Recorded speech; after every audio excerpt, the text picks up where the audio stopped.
ဟုတ်တယ်အဲ့အောင်မြေတစ်ချက်ကြည့်အောင်အဲ့အောင်မြေဖယ်လို့မရအောင်အဲ့အောင်မြေအဲ့အောင်မြေတော်တော်ဆိုးတာအကုန်လုံးပြိုပြီးတော့မှာဟုတ်လားလို့ပြန်ရည်အမြင်ချက်လိုက်နော်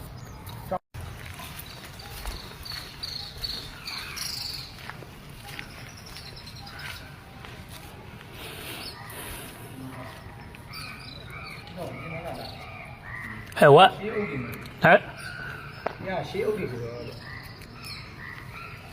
ကျင်းဟိုကတည်းကဘာလို့ဒီထဲဝင်ကြတော့ပိန်လာကြတာ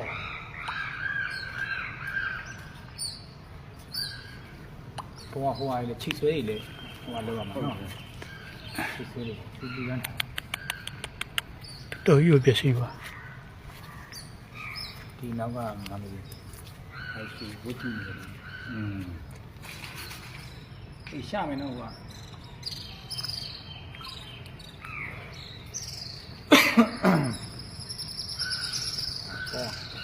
တော့မင်းသိကြည့်အောင်တရား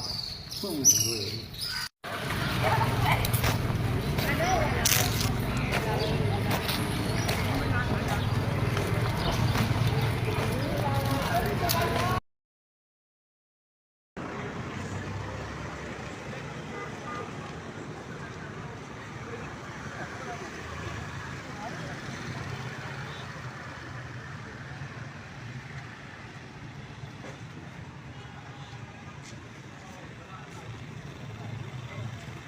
ရာကြီးနောက်